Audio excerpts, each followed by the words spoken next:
Faire un raid de 800 km en solo dans le désert, c'est comme participer à un grand jeu de stratégie. D'abord, il y a les paramètres de départ. En premier, la préparation du sac à dos, qui doit contenir tout ce qu'il faut sans jamais excéder 18 kg, avec 6 litres d'eau et 5 jours de nourriture, tout en assurant un bivouac confortable. Mais aussi le repérage de l'itinéraire grâce à une étude approfondie des photos satellites, histoire de garantir un approvisionnement en eau et nourriture, tenant compte de mes capacités de portage, de la nature du terrain et du climat. Ensuite, il y a les pénalités qui diminuent la performance. Dans cette catégorie, on trouve les soucis de santé, la température plus chaude que prévu, le ciel couvert qui empêche la charge, le point d'eau à sec et le matériel défaillant. Mais aussi les bonus, comme le point d'eau inattendu, juste quand on en a besoin, le ravitaillement gastronomique pour améliorer l'ordinaire ou l'hébergement confortable qui permet de repartir en pleine forme. Et puis, il y a les choix tactiques pendant le raid, comme l'emplacement du bivouac pour une bonne récupération nocturne, la navigation en mode tout droit à travers les obstacles, ou tranquille à les contourner, l'objectif quotidien, la quantité d'eau à porter jusqu'au prochain puits probable, ou le repos forcé en cas d'épuisement extrême. C'est dans ce cadre que je repars cette année pour la deuxième partie de ma traversée en diagonale de la Mauritanie, faisant suite aux 625 km réalisés l'année dernière entre Nouadhibou sur la côte atlantique et Chinguetti au cœur du Sahara mauritanien. Mon objectif est de rejoindre à pied, en solo et sans assistance, le fleuve Sénégal à l'extrémité sud du pays, reliant ainsi sur un itinéraire inédit de 800 km le monde des peuples nomades blancs du Sahara au monde des cultivateurs-éleveurs typiques de l'Afrique noire sahélienne. Chinguetti a été fondée au XIIIe siècle sur un important axe caravanier. La ville compte aujourd'hui 5000 habitants, répartis entre la nouvelle ville et de l'autre côté de l'Oued, l'ancienne qui lutte contre l'envahissement du sable. Je pars avec un sac de moins de 15 kg, contenant 5 jours de nourriture et un peu d'eau. Mon premier objectif est de rejoindre la route de Tidjikja en contournant un important massif dunaire. Sur le chemin, j'ai un rendez-vous un peu particulier à honorer dans 3 jours pour le soir de Noël à un endroit appelé la caverne de la haute montagne. La température est idéale. Il ne fera pas plus de 25 degrés aujourd'hui et j'ai repéré de nombreux points d'eau le long de l'Oued. Certains sont même équipés de pompes alimentées par des panneaux solaires. L'Oued sera mon fil conducteur pour les 2 premiers jours, mais la progression dans le sable est pénible et de nombreuses méandres me conduisent à couper au plus court. Le premier soir, alors que je suis parti au petit jour, je finis par rejoindre au coucher du soleil un groupe d'arbres dans le lit de l'Oued, histoire d'avoir un bivouac acceptable. J'ai fait 25 km de hors-piste et je suis bien fatigué à l'arrivée. C'est net. Une année de Covid et de confinement ne m'ont pas préparé à commencer mon raid par des étapes marathon. Aujourd'hui, je vise le hameau de Tomiat, dernier point d'eau avéré vers la caverne préhistorique où je compte demain soir passer mon réveillon de Noël. L'Oued n'est pas loin, avec ses puits, ses campements, ses troupeaux et même une grosse plantation. J'arrive à Tomiat à 14 h et je prends 6 litres d'eau pour les 48 prochaines heures. Il ne fait pas encore trop chaud, mais si je ne trouve pas d'eau supplémentaire demain, je vais devoir me rationner pendant 48 heures. Mon objectif est à 33 km, mais l'itinéraire direct traverse une zone accidentée et déserte où mes chances de trouver de l'eau sont quasi nulles. Je décide de faire un détour en restant sur la piste avec l'espoir de progresser plus rapidement et de trouver de l'eau demain sur l'axe de ravitaillement de la grande oasis de Mayret. À nouveau, c'est la course contre la montre. La progression est pénible et je suis obligé de m'arrêter à la tombée de la nuit. Je dois construire un mur pour protéger ma tente contre le vent. Je suis éreinté lorsque je m'installe enfin près du feu. Ça fait 2 jours que je suis parti. et j'ai déjà fait 53 km. Je fais la course parce que je veux absolument être demain soir pour le 24 décembre, pour le soir de Noël, à la grotte que j'ai trouvée avec mon copain Nicolas il y a maintenant 13 ans. Nicolas a été mon compagnon d'aventure dans les années 90 et nous a quittés cette année suite à un méchant cancer. En 2007, nous avions découvert dans le coin une caverne préhistorique que les locaux appellent la grotte de la haute montagne. Je tiens à lui rendre hommage avec ce pèlerinage, en y passant le réveillon de Noël. Il me reste 4 litres d'eau, c'est suffisant jusqu'à demain midi, mais pas confortable. Après 1 heure de progression, je découvre une citerne souple à 100 mètres de la piste de Marette, où je peux faire le plein d'eau et laver mes sous-vêtements. Grâce à cette citerne, je n'aurai pas besoin de me rationner ce soir. Je peux maintenant quitter la piste pour trouver un passage vers la caverne de la haute montagne, à 20 km d'ici. Pour cela, il me faut descendre une falaise abrupte de 90 mètres et remonter sur un plateau 180 mètres plus haut. Je trouve mon passage pour descendre grâce à la carte topographique de mon téléphone qui me permet de repérer là où la pente est la moins raide. Encore quelques kilomètres dans la vallée avant d'attaquer la partie escalade. Je me souviens que c'est raide et j'espère que j'ai choisi le bon point de passage pour la grimpette sur le plateau. Le paysage est trompeur. Il me faut encore passer quelques dunes et raidillons avant d'attaquer la montée. Dès l'arrivée dans le pierrier, le vent s'arrête et la chaleur monte brutalement. La zone est accidentée, mais ne présente pas de difficultés techniques, sous réserve de progresser lentement avec les 16 kilos que pèse mon sac actuellement. Monter dans les cailloux comme ça, quand on a déjà 20 km dans les pattes depuis ce matin, il est 15 h là. Arrivé en haut, je suis plus qu'à 5 km de mon objectif.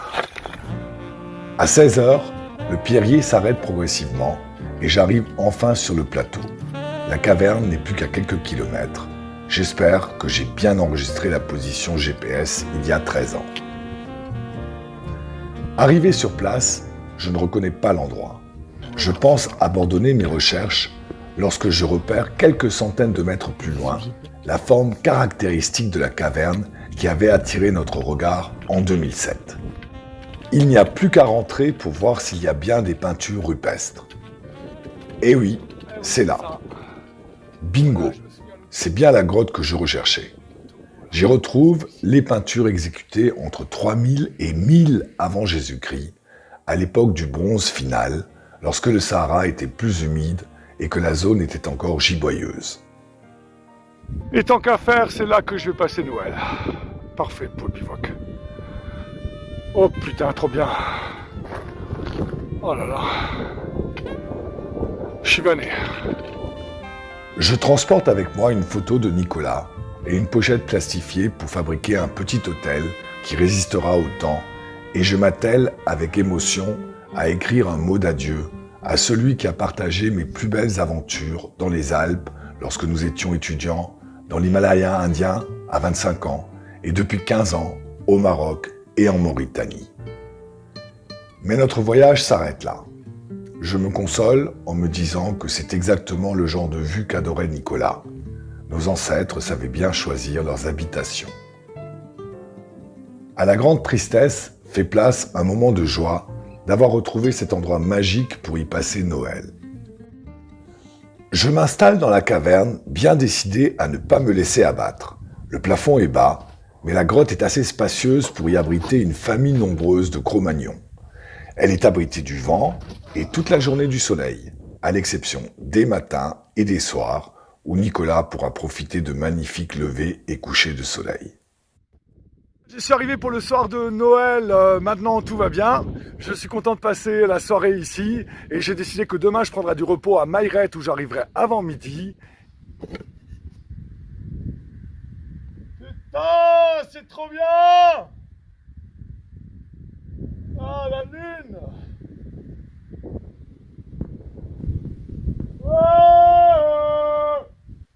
Au menu, je déguste avec plaisir des toasts mayonnaise avec le jambon entré en fraude en Mauritanie, une fondue savoyarde que je trimballe depuis la France dans ce pays sans fromage, et des petits gâteaux, les fameux bredela alsaciens, confectionnés par ma grande sœur. Je repars le cœur léger d'avoir pu honorer mon rendez-vous, mais j'appréhende la descente du plateau. Je suis fatigué et j'ai hâte d'arriver à Mret, où je suis sûr de trouver une auberge et un bon ravitaillement. J'avance précautionneusement. J'ai choisi le meilleur itinéraire de descente, mais il faut rester extrêmement prudent. Une chute qui m'isolerait dans ce ravin, sans réseau téléphonique, serait dramatique. Moi, j'ai quand même réussi à me casser la gueule une fois. Et ça, j'aime pas du tout, je suis pas fier de moi. L'incident est dû à la fatigue d'avoir réalisé 80 km en 3 jours. Je savais que c'était ma limite pour un début de raid, mais j'ai sous-estimé le danger d'être fatigué. Je me promets d'accorder plus d'importance à ce facteur à l'avenir. Dès mon arrivée sur les hauteurs de Mret, je rencontre un hôtelier qui m'ouvre le chemin jusqu'à son auberge où j'arrive à point pour déjeuner. Je passe le reste de la journée à faire lessive, douche, ravitaillement et réparation de mon matériel. Notamment de mon matelas qui n'attendait qu'une grosse citerne comme celle que l'on trouve dans toutes les oasis pour révéler où est sa fuite. Isselmou, mon hôte, me fait part de ses soucis liés à l'absence de touristes. C'est très faible. Mais c'est pas comme les années passées parce qu'il était plein ici. Je profite de ma balade du soir pour reconnaître de loin la suite de mon voyage de 2 jours qui me forcera à faire une étape de 32 km sans point d'eau et de 2 jours d'hors-piste pour rejoindre le goudron de Tidjikja. Je quitte aujourd'hui la partie de la Mauritanie que je connaissais déjà. À partir de maintenant, je pars dans l'inconnu. Un dernier village pour prendre de l'eau avant de m'enfoncer dans la zone déserte.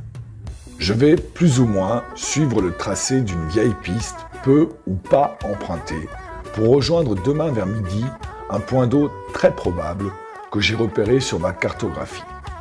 Il commence à faire plus chaud. Je marche torse nu et mon sac fait 18 kilos. J'arrive quand même à faire 25 km lorsque je m'installe exténué exactement à l'endroit que je m'étais fixé comme objectif en partant le matin. Aujourd'hui, il faut que je prenne des forces. J'ai une trentaine de kilomètres à faire dans du sable et de la caillasse pour rejoindre le goudron à 10 minutes. Je fais le choix de couper plutôt que de suivre la route qui contourne les obstacles. Il n'y a plus de vent. La température est désormais de plus de 30 degrés. Je trouve plus confortable de marcher avec une casquette, mais je souffre du poids du sac. Comme le ciel est couvert depuis plusieurs jours, mon panneau solaire n'arrive plus à produire l'électricité que je consomme. C'est pourquoi je veux arriver à Timinit ce soir, pour y passer la nuit et recharger toute mon électronique. Je tombe droit sur le point d'eau à midi, comme prévu, et y arrive en même temps que 2 adolescents. Tiens, Yelma. L'après-midi est longue, le terrain super accidenté. Impossible de couper directement sur le village, je suis obligé de faire un détour laborieux pour rejoindre le goudron qui m'emmène enfin à Timinit où je trouve à me loger, recharger mes batteries et de quoi faire un ravitaillement très sommaire. C'est l'heure de la prière et on va manger vers 20h, 20h30. Donc ce soir, c'est couscous, sardines. La qualité du repas est à l'image de la pauvreté de l'endroit.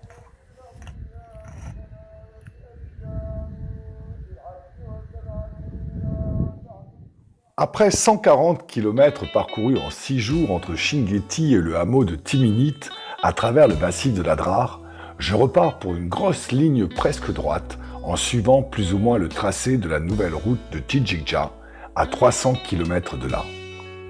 Je n'aurai pas de réseau avant Ain Sefra, petite bourgade à 140 km de Timinit. Très vite, je me rends compte que ça va être plus dur que prévu. Je boite suite à une tendinite à ma cuisse gauche apparue la veille. La température est de 36 degrés. Il n'y a pas un pet de vent.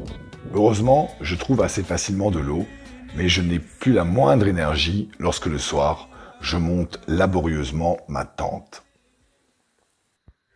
Je suis très bien installé sur mon matelas, j'ai réussi à manger une tartine de pain saucisson, il faudra que je pense à en prendre du moins sec parce que quand on est fatigué c'est dur à couper. J'ai bu un demi-litre de lait reconstitué. Marcher dans cette chaleur 36 degrés c'est éreintant, il faudrait pas que ça dure plusieurs jours sinon je pourrais pas aller jusqu'au bout, c'est sûr. Il fait 28 degrés lorsque je m'endors épuisé à 20h30. Je repars laborieusement sur le goudron lorsqu'un convoi parlementaire contenant 2 députés mauritaniens s'arrête à ma hauteur. Leur chargé de com tient à faire une interview pour promouvoir le tourisme sur les réseaux sociaux. Alors, on commence? Oui. Ouais, bonjour, je m'appelle Pierre Fritz, j'ai bientôt 53 ans. Mais ma cuisse me fait toujours souffrir. Je paye maintenant les longues étapes réalisées en début de raid. Je décide de m'arrêter au début de l'après-midi dans l'épicerie de Sidi à Tinmounen, après seulement 16 km. Je commence mon séjour thérapeutique par une douche au dispensaire désert du village. Un entrepreneur de passage est chargé d'approvisionner ceux qui, comme Sidi, sont loin du point d'eau et qui ne disposent que d'une citerne. Sidi est revenu passer sa retraite dans son village d'enfance. Après avoir vécu à Nouadhibou sur la côte atlantique, où il a travaillé comme pêcheur et fait du commerce avec le Maroc, Sidi, grâce à une batterie, un congélateur et quelques panneaux solaires, a pu ouvrir une boutique dans son village natal. Voilà, une cérémonie de mariage. Oui. Le marabout, il a exigé 200 000. Ah, c'est bzef, hein. Oui, et plus beaucoup de choses encore. Et des cadeaux. Ça, c'est des cadeaux, voilà. À Tard, c'est pas compliqué. C'est pas compliqué. Les gens là-bas, tu te maries à 30 000 oublias. 3000 nouveaux. Oui, 30 000 Ah, moi, je peux me marier beaucoup, alors. Après le repas et le thé, nous nous endormons confortablement sur un tapis devant sa boutique. Sidi, j'ai passé comme un week-end de vacances avec toi. C'est bon, c'est bon. C'était vraiment très agréable, tu t'es bien occupé de moi. J'ai très bien dormi dehors sur la natte. La journée se déroule sans encombre et je vais beaucoup mieux. La stratégie d'avoir pris une demi-journée de repos la veille est payante. Ma cuisse ne me fait plus souffrir et j'ai enfin compris que marcher en casquette est une grosse erreur. Désormais, je ne quitterai plus la Chèche. La route fait de gros détours. Je coupe à travers différents types de terrains dans lesquels j'avance plus ou moins vite et je m'installe le soir après avoir fièrement parcouru 27 km. Je commence à avoir un peu plus d'appétit, mais comme il fait plus de 30 degrés et qu'il n'y a pas un pet de vent, je m'installe à la Belle Étoile. Je crois que je vais vraiment être bien là, à pleine étoile, sur ma tente comme tapis de sol, avec la pleine lune pour déguster ma tisane.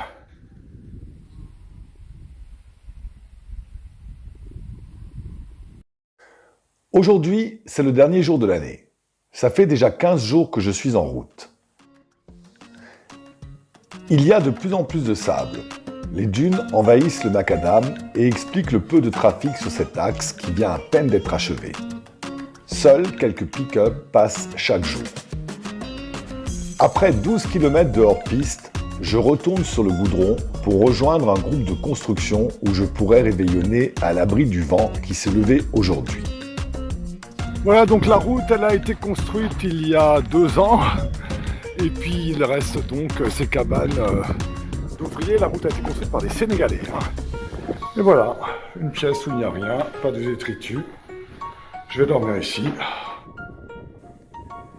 Comme j'ai à nouveau un bon rythme avec 28 km parcourus, je m'installe de nuit et danse un peu autour du feu, histoire de fêter la nouvelle année. Pour mon dîner de réveillon ce soir, c'est brandade d'anchois au comté, réalisé avec les rares ingrédients que je trimballe depuis la France. En apéro, comme pour toutes les grandes occasions, je sors mon saucisson. La purée est délicieuse, mais un peu trop salée, histoire de me rappeler que je n'ai pas trouvé d'eau à proximité des baraques et que je suis obligé de me rationner. Après avoir trouvé de l'eau le matin dans un hameau et l'après-midi dans un campement où on m'offre le thé, Je décide de quitter la route constamment ensablée et de couper à travers un labyrinthe de dunes vers Ain Sefra, première ville sur mon chemin. Finalement, je suis à 16 km à vol d'oiseau. Et d'après ma photo de satellite, je pense que je peux slalomer entre les dunes et en sortir rapidement. Et puis j'en ai marre du goudron, je vais faire ça. Je trouve un bivouac idéal dans un cadre magnifique, à l'abri du vent, au pied d'une dune. Je ne suis plus qu'à 10 km d'Ain Sefra, où je compte me reposer et ravitailler demain à midi. Pour la première fois depuis 5 jours, j'ai assez de réseau pour donner de mes nouvelles. Je suis maintenant de nouveau complètement en forme, j'arrive de nouveau à faire dans les 30 km par jour. Grâce au vent, je pense, aussi grâce à la chèche. Et maintenant, j'ai de nouveau de l'appétit, j'ai la pêche et j'ai plaisir à ce que je fais. Je me réjouis de renouer aujourd'hui avec la civilisation, mais le terrain est difficile. Le sable mou et les pierriers ne facilitent pas ma progression. Après une traversée fatigante de l'Oued et de sa palmeraie, j'arrive enfin à midi à Ain Sefra, où on me loue une maison dans laquelle je vais pouvoir récupérer confortablement, me laver et faire du linge. Je visite sommairement la petite ville de 1200 habitants et trouve dans les épiceries tout le ravitaillement qu'il me faut. Le soir, je suis invité chez Monsieur le maire qui me donne des informations sur la ville et la suite de mon voyage. Ici, la population d'Ain Sefra avant, c'était des nomades. Oui. C'est des gens qui avaient des troupeaux, des chèvres, des chameaux, tout ça, mais avec la sécheresse, c'est de faire des forages et les équiper en panneaux solaires et de sensibiliser les gens pour cultiver. Et vraiment, ça va changer complètement. Je repars le matin en passant devant l'antenne qui n'assure qu'une faible connexion et surtout pas le soir quand toute la ville est sur WhatsApp. Et là, qu'est-ce que vous construisez là? Un nouveau dispensaire est en construction et le lycée rouvrira ses portes dans quelques jours après une longue fermeture suite au coronavirus. Tijikja est à 160 km. Je trouve de l'eau chez un gardien de chantier à 12 km comme on me l'avait annoncé. Ah, super, je crains. Ça va. Je repars avec le plein d'eau car il n'y a aucune habitation sur mon chemin avant demain après-midi. Comme je suis en forme et que la route fait un gros détour, je décide de couper. En fin de journée, je me rends compte que j'ai commis une erreur de navigation. Bon, ben, j'aurais mieux fait de regarder plus attentivement ma photo satellite.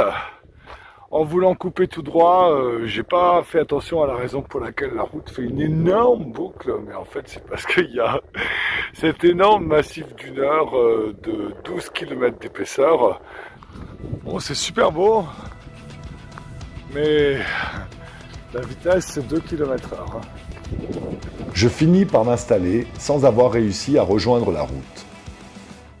Je déguste le soir un délicieux poisson grillé que j'ai récupéré le matin dans le congélateur d'une épicerie d'Ain Sefra. Aujourd'hui, je paye les 28 km réalisés la veille avec un sac chargé au maximum, à savoir 18 kg. J'emprunte le chemin le plus facile pour rejoindre le goudron en suivant les traces d'un gros troupeau de chameaux. Mais mon dos est douloureux et la progression difficile. Puis c'est la petite forme, j'ai pas mal aux jambes, j'ai pas mal aux pieds, je suis pas déshydraté, mais j'ai mal dormi parce que j'ai un lumbago dans le bas du dos. Je quitte progressivement la zone de dunes et rencontre mes premiers chameaux. Il est midi lorsque je rejoins le goudron, ça fait 24 heures que je n'ai vu personne. À 16 heures, je peux enfin prendre de l'eau à Tagmourt et je m'installe à la sortie du village, complètement exténué. Je quitte de nouveau en pleine forme, ce coup-ci, mon bivouac à la sortie de Tagmourt. Hier, c'était très difficile, il n'y avait pas de vent, j'avais de nouveau très chaud. J'étais de nouveau au bord de l'installation, mais ça va. J'ai pu manger correctement hier soir, j'ai testé pour la première fois la sauce tomate concentrée avec les spaghettis, c'est quand même meilleur. Je n'ai pas le temps de m'ennuyer. La route offre régulièrement son spectacle de gymkhana de pick-up à travers les dunes et de troupeaux de chameaux menés au pâturage par de magnifiques chameliers véritable cow-boy du désert.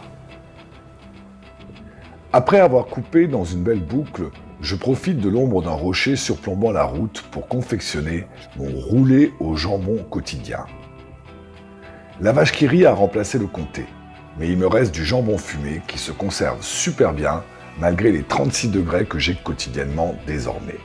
L'après-midi, je passe le long de mon premier champ de mil, indice qui m'annonce l'entrée dans une autre zone climatique. Le Sahel n'est plus loin. Il est 17h20. J'ai pas trouvé d'eau là où on m'avait indiqué qu'il y en aurait. Mais j'ai vu 2 tentes là-bas à 500 mètres de la route. Alors normalement il y a du monde. C'est la première voiture 2 roues motrices que je croise depuis mon départ il y a 15 jours à 350 km d'ici. J'ai fait 32 km lorsque je m'installe au milieu de l'oued Tijikja que j'ai rejoint aujourd'hui et qui longe la route jusqu'à la ville du même nom que j'espère atteindre dans 3 jours. Plusieurs indices me montrent que je sors progressivement du Sahara. Des précipitations plus nombreuses permettent la culture, la végétation est plus abondante et il y a donc plus de chameaux et bien plus de nobles chameliers. Je croise mes premières carrioles à eau destinées à transporter des bidons pour l'irrigation des cultures éloignées des points d'eau. Malheureusement, les campements où je peux prendre de l'eau sont souvent éloignés de la route, ce qui m'oblige à de petits détours dont je me passerai bien. Je suis à nouveau complètement HS ce soir. Un peu à cause de la mauvaise qualité de l'eau récupérée auprès des commerçants dans l'oued la veille et que je n'ai pas eu la patience de traiter, mais surtout à cause d'une chaleur torride de 36 degrés sans un pet de vent pour une étape de 24 km. Je suis tellement fatigué quand je m'arrête que j'hésite à monter ma tente et à me faire à manger.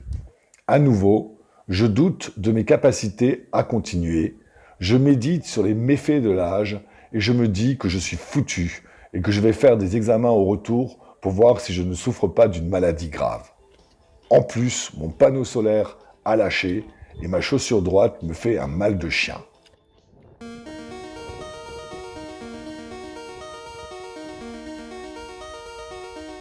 Outre l'excellente connexion 3G, je trouve à Rachid un descendant du fondateur de la ville qui m'explique enfin pourquoi il n'y a pas de bulldozer pour dégager les dunes de sable comme c'est l'usage sur les autres routes de Mauritanie.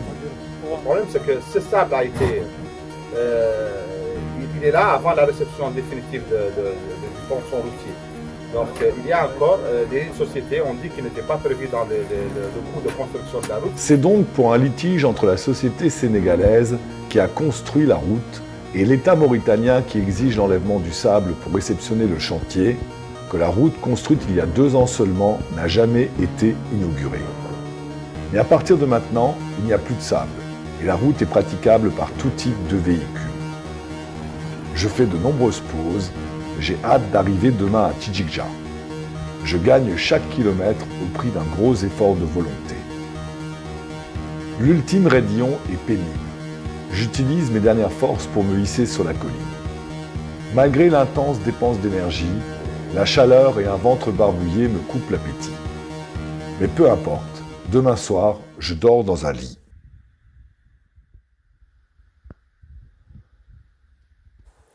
Le lendemain, je me lève à l'aurore pour tracer sur Tijikja. J'avale les kilomètres dans la douleur, mais la motivation est forcément au maximum. Je rêve de restaurants, de frigos remplis de boissons fraîches et d'un hôtel confortable. Arrivé en vue de Tijikja, un notable de la ville qui suit mon aventure sur les réseaux sociaux m'informe qu'il va m'offrir son hospitalité pour mon séjour ici.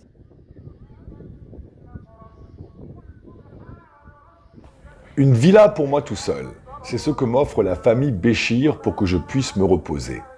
Je n'en crois pas mes yeux. Je vais passer ici 2 jours de repos complet qui me permettront, je l'espère, de repartir en forme. J'organise mon temps entre les repas copieux que me livre mon hôte 2 fois par jour, la réparation de mon matériel et les balades en ville. Tijikja est la capitale du Tagan, vieille ville caravanière de 12 000 habitants et seul centre commercial du coin. On y rencontre nomades et commerçants. La ville est approvisionnée 4 fois par semaine par de gros camions qui viennent de Nouakchott par la vieille route. On y trouve de tout. J'ai déniché, même facilement, de quoi remplacer mon panneau solaire haut de gamme et hyper fragile à 100 € par le modèle local à 8 €. Je profite pleinement de l'atmosphère de la ville pour me reposer et sens mes forces et mon appétit revenir petit à petit. Je suis exactement à la moitié de mon voyage, j'ai fait plus de 400 km et je me dis que ça serait bien dommage de ne pas continuer.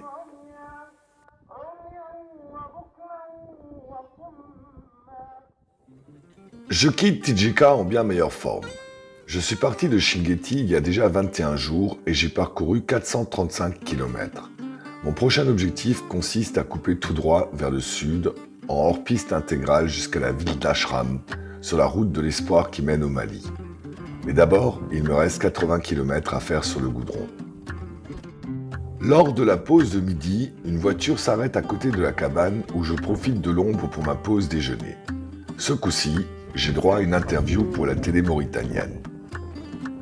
Un vent fort du nord me pousse et rend la température nettement plus supportable. Les villages sont de plus en plus nombreux et je profite d'une maison abandonnée pour un bivouac confortable et sans vent. Le matin, les écoliers se cachent à ma vue, effrayés par ce vagabond qui squatte une ruine. Je suis ravi de la présence de vent qui va à nouveau rendre ma progression plus facile. Les chèvres remplacent les troupeaux de chameaux et la route directe de Nouakchott est fréquentée par de nombreux véhicules. De plus, il y a régulièrement des antennes qui permettent de petites connexions 3G. Même si je vais désormais beaucoup mieux, je m'interdis de faire plus de 25 km par jour, histoire de ménager la monture. Plus question d'alterner des étapes marathon avec des étapes de traîne savate. Il me reste près de 400 km à faire, il faut que je m'économise. Le matin, il me faut en général 1h30 pour lever le camp. Et quand on oublie sa chèche au fond du sac, avec les habits du soir, on peut tout recommencer. Plus que 2 jours avant de quitter définitivement le goudron, ses villages et ses ravitaillements. J'ai même trouvé du vrai fromage à Tijikja, ce qui améliore nettement mon croque-monsieur quotidien. Je fais particulièrement attention à mes pieds que je lave tous les soirs. Mes chaussures sont gorgées de sable, qui me provoqueraient de douloureuses blessures si je n'avais pas une hygiène impeccable. Je quitte enfin le goudron avec 5 jours d'autonomie alimentaire et après un entretien avec le directeur de l'école du coin. On a fait une interview avec le directeur de la chaîne là-bas. Voilà, c'est ça, ouais. Donc maintenant, quand j'arrive, tout le monde me connaît. Oui, t'es vu à la ville. Ah, à Tijika? À Tijika, oui. Ah, d'accord. J'étais là-bas. Je n'ai pas la moindre idée de ce que je vais rencontrer à partir de maintenant, mais à peine je quitte le dernier village que je découvre le premier champ cultivé depuis mon départ de Nouadhibou l'année dernière, à 1000 km d'ici. C'est clair, c'est maintenant que je sors du Sahara. Le terrain est de plus en plus accidenté. Je suis obligé d'anticiper ma trajectoire en visant les meilleurs passages grâce aux courbes de niveau de la carte de mon smartphone. Je rencontre régulièrement des habitations de cultivateurs éleveurs et j'ai même droit à un cadeau bonus. Moi qui rêvais de laver mon pantalon et ma chemise. Là, c'est plus l'aventure, c'est carrément les vacances.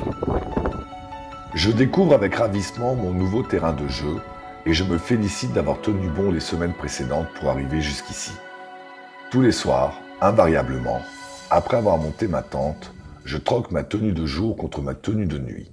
Puis, je puise dans ce qu'il me reste de force pour la pénible épreuve du gonflage de matelas. Le choix du lieu du bivouac nécessite un peu d'expérience si on veut passer une bonne soirée. D'autant plus que les critères ne sont pas les mêmes pour l'emplacement de la tente, qui nécessite un terrain adapté, plat, sans cailloux ni épines végétales, et le coin cuisine qui doit avant tout être confortable et à l'abri du vent. Ce matin, un troupeau d'une 60aine d'ânes sauvages me fait le plaisir de passer tranquillement exactement là où j'avais monté ma tente la veille. Aujourd'hui est une journée importante. Depuis mon premier voyage en Mauritanie, il y a 28 ans, on me parle de crocodiles qui subsisteraient depuis la nuit des temps dans un lac isolé. C'est d'autant plus étonnant que ce lac est à 300 km du cours d'eau le plus proche, le fleuve Sénégal. Après quelques heures de marche, j'atteins donc le lac de Matmata, sanctuaire des derniers crocodiles de Mauritanie. Ce petit groupe d'individus a réussi à survivre ici depuis plusieurs milliers d'années, à l'époque où le Sahara était encore vert. Comme je décide de ne pas descendre dans la vallée, car cela me prendrait trop de temps, je suis obligé de faire un détour pour chercher de l'eau à un campement isolé non loin de là. Je continue ma superbe balade en enchaînant les passages de sable, les pierriers et les falaises jusqu'au pied d'une montagne où je m'installe le soir. Le matin au réveil, je suis envahi de sable. Le vent s'est levé pendant la nuit. Aujourd'hui, c'est couscous muesli. Quand je sors le peu de muesli de secours que j'emmène de France, c'est que je suis à court de pain. Mais l'important, c'est qu'il reste de la confiture, parce que le café arrive aussi sur sa fin. Aujourd'hui, je vais traverser un gros village, mais avant, je dois m'orienter au cap dans un pierrier archi-plat. Plusieurs kilomètres avant le village, j'arrive dans la zone de culture. Moi, je crois qu'ils sont un peu à l'écart de la civilisation ici, assez craintif à mon arrivée. Je viens de me faire un peu gronder parce que j'ai pris un film. On y cultive des haricots, mais surtout du mil. Un paysan, moins farouche que les autres, me montre comment on récupère les graines de mil. J'en profite pour m'informer sur les prochains villages. Elma كاين Kain كاين Kif Kif كيف شاف Kelta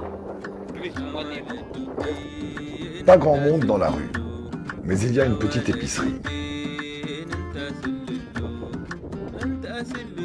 La boutique. J'ai fini de faire les courses dans ce village sans nom qui marque un changement culturel important entre la zone Maure et l'Afrique noire. On peut dire que ça commence ici pour moi. On trouve pas les mêmes choses dans les boutiques. Apparemment le pain ici on ne connaît pas. Vu ce qu'on a vu de tout à l'heure, ça doit manger du sorgho ou du petit mil, des choses comme ça. Comme pour confirmer mes dires, je rencontre ma première vache. En début d'après-midi, je déboule en haut d'une seconde vallée cultivée. Quand j'arrive à une barrière rocheuse comme ça, c'est toujours le gros stress. Ça descend de 50 mètres sur 50 mètres, 45 degrés, ça passe. Et en fait, ça passe super fastoche, il n'y a aucune difficulté. Je ne perds pas de temps. J'ai absolument besoin de me laver et faire la lessive, et je vise 2 gueltas repérés sur mes photos satellites à 12 km à vol d'oiseau. Je fonce à travers la vallée en coupant au maximum à travers les obstacles. Allez, plus que 10 mètres et j'arrive sur le plateau. Et la Guelta est à 4 km. Faut juste un peu crapahuter là. Oh putain, c'est le pied. En plus, c'est les vieilles habitations préhistoriques là. Ah putain, où est-ce que je passe encore aujourd'hui? Tout ça pour me baigner ce soir. Yeah. Peut-être par là. Je passe carrément sous le rocher.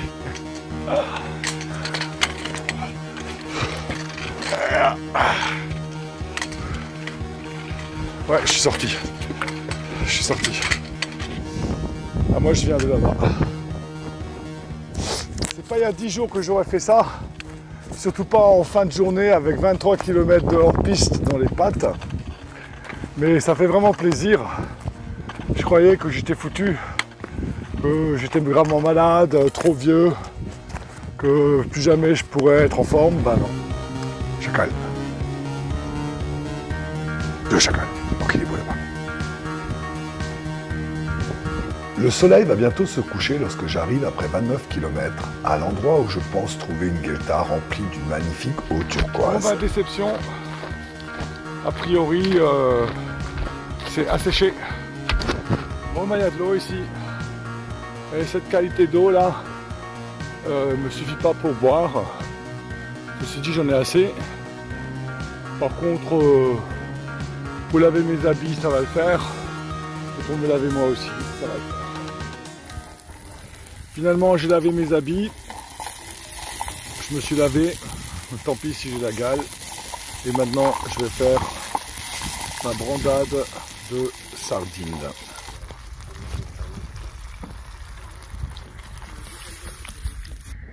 Avec du vrai lait concentré. Il suffit de rajouter la purée. Voilà, c'est pas mal, non? Le matin, je découvre le superbe paysage dans lequel je me suis installé la veille à la tombée de la nuit. J'ai planté ma tente au pied d'une digue qui retient l'eau pendant la saison des pluies et permet de cultiver dans toute la vallée sur plus de 5 km. Je repars le matin après réparation du matelas, mais sans oser remplir mes bouteilles. J'ai pas trouvé d'eau. Dans le pire des cas, je rationne. Par contre, les troupeaux de vaches me garantissent la proximité d'un point d'eau que je finis par trouver après 1h30 de marche en amont de la zone cultivée. C'est le puits du village. L'eau est excellente. Tous les troupeaux viennent s'y abreuver et les villageois y remplissent quotidiennement des centaines de bidons pour l'irrigation et les usages domestiques. Sur le chemin du village où j'espère trouver un peu de ravitaillement, je rencontre un cavalier me rappelant que le cheval est ici un vrai moyen de transport. Ça serait quand même bien si je trouvais une boîte de sardines et des petits gâteaux. Mes vœux sont rapidement exaucés. Alors d'abord, il faut faire chauffer les sardines dans la boîte avec l'huile.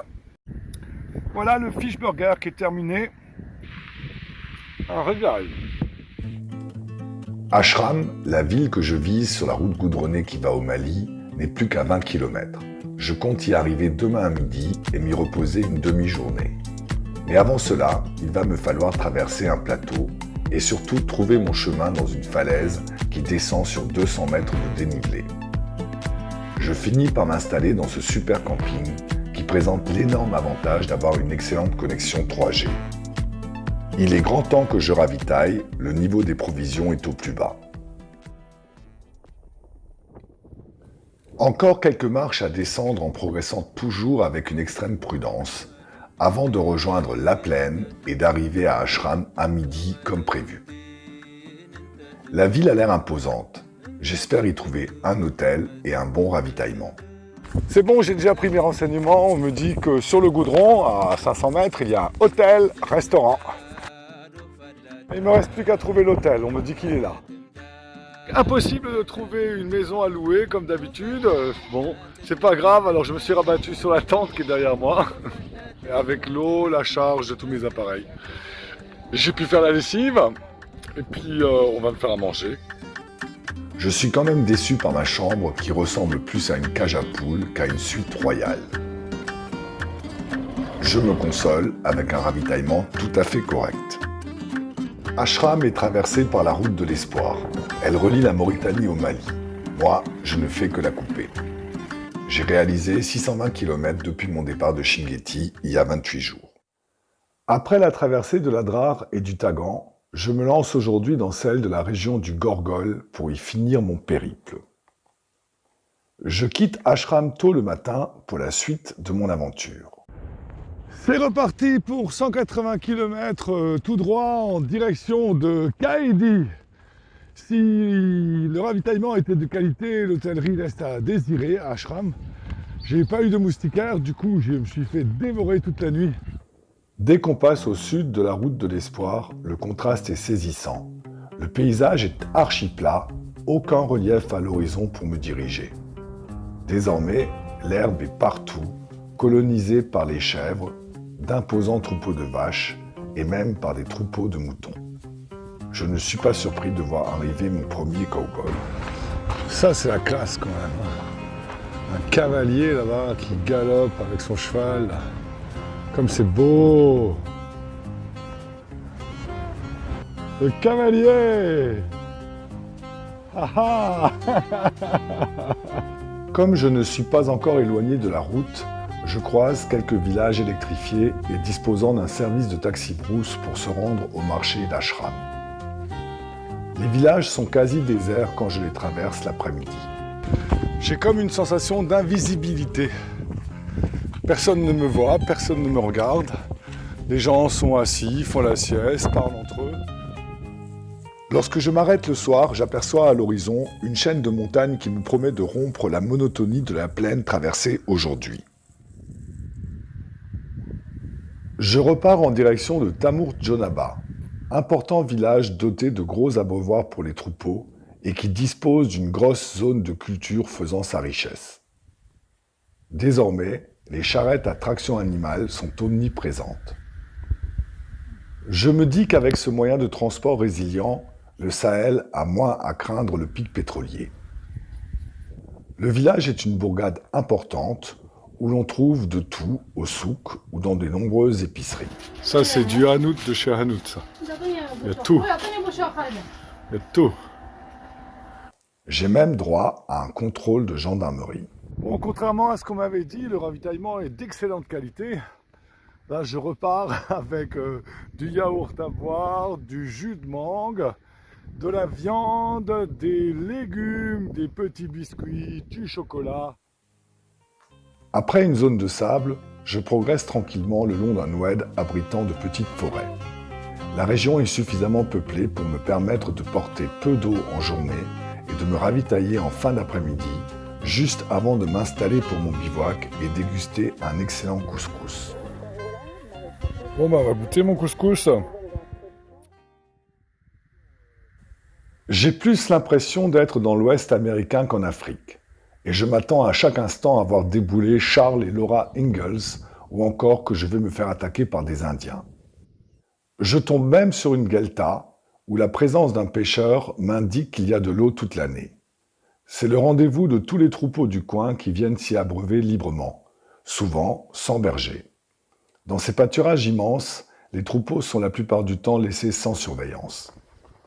Je suis impressionné par la taille de certains troupeaux de vaches, mais ce sont des animaux paisibles.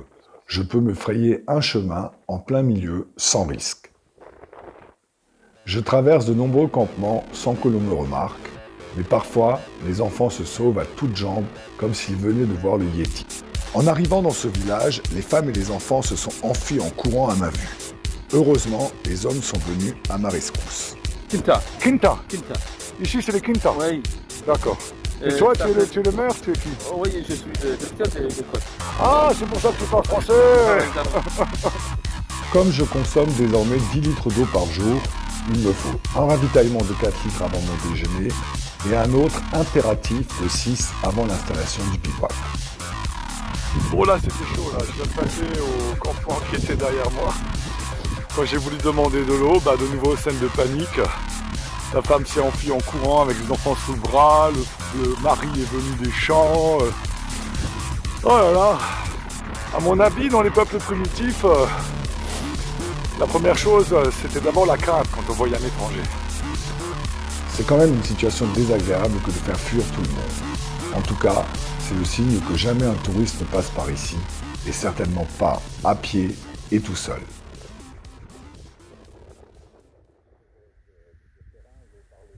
La météo était au beau fixe depuis plusieurs jours, avec une température de 36 degrés et peu de vent. Mais celui-ci se lève brutalement en milieu de matinée. Mais c'est un vent arrière qui ne perturbe pas ma progression. Il rafraîchit agréablement. Le seul problème, c'est de trouver un abri pour ma pause déjeuner. Pendant que je prends le thé, je me dis qu'il est temps que j'arrive, car ça va faire 3 fois que je répare ma cuillère en plastique. Le vent se calme en milieu d'après-midi lorsque je traverse un village isolé qui a la particularité de posséder un moulin à céréales. Petite touche de modernité dans ce monde où la traction animale est reine et l'empreinte carbone particulièrement faible. Ici, c'est le royaume de la carriole, qui permet de transporter de grosses quantités d'eau dans d'invariables bidons jaunes vers les villages ou les zones de culture. Afin de ne plus provoquer de panique lorsque je traverse les villages, j'évite désormais de foncer sur les femmes et les enfants. Je prends le temps de repérer où sont les hommes avant de m'approcher. Comme je n'ai plus rien à mettre sur mon pain, je finis aujourd'hui mon saucisson que j'ai réussi à faire durer 33 jours.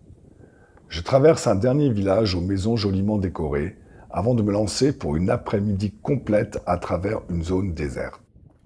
C'est là que je vois mon 5e chacal, mais le premier que j'ai vraiment l'occasion de filmer depuis mon départ de Nouadhibou l'année dernière sur un trajet de près de 1400 km.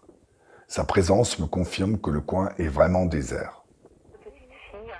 Je m'installe le soir dans un oued où, comme chaque soir, je récupère confortablement installé à écouter les nouvelles du monde et de l'Afrique en particulier sur ma radio onde courte. Seul lien avec l'extérieur lorsqu'il n'y a pas de réseau.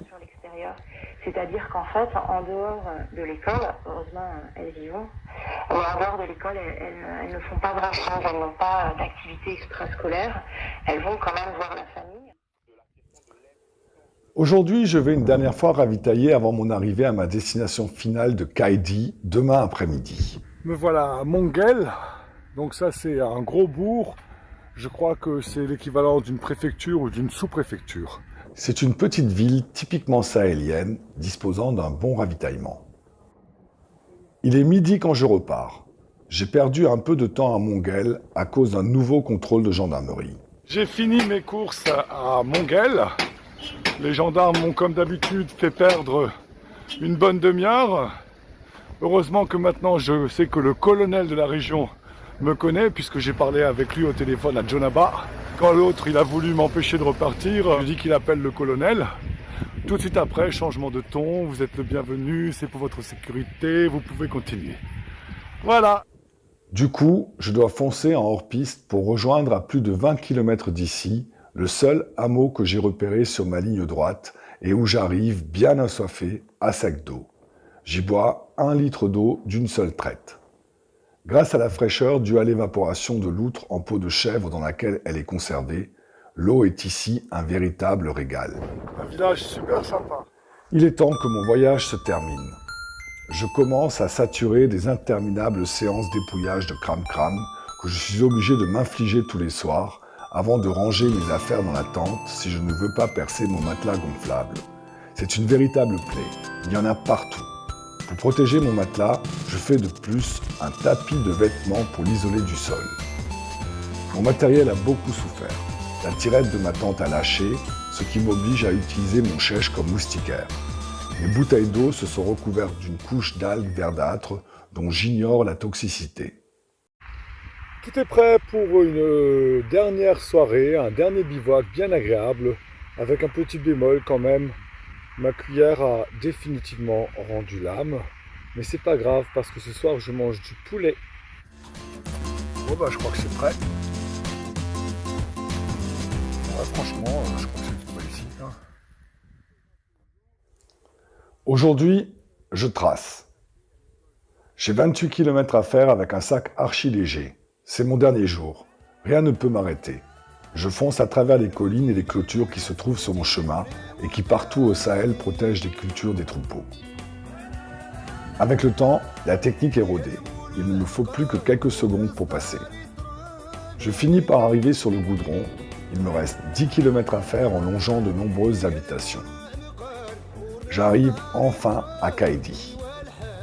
À l'heure de la sieste, les rues des faubourgs sont désertes, mais je garde l'espoir que mon hôtel sera confortable. Rapidement, je retrouve l'agitation de la civilisation en me rendant au souk pour acheter une paire de baskets à mes pieds douloureux et un t-shirt approprié.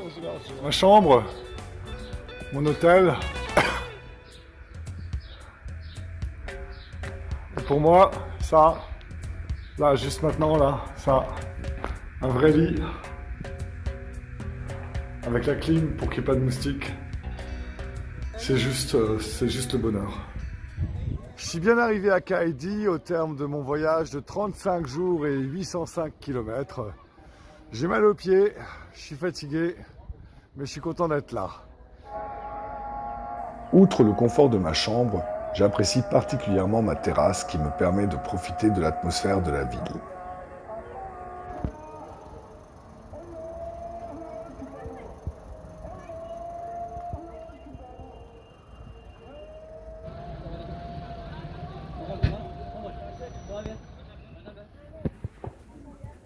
Mon voyage n'est pas tout à fait terminé.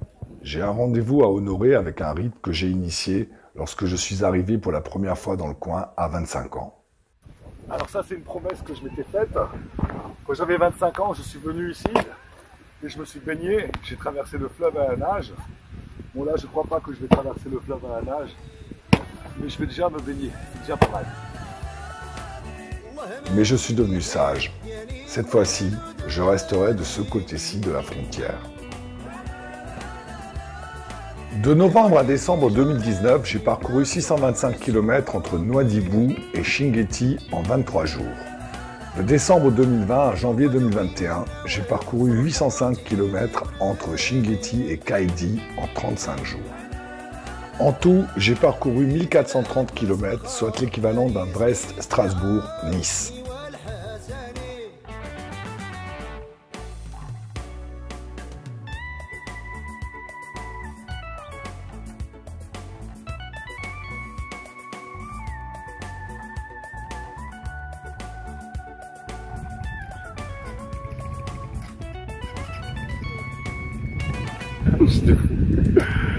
Super, allez.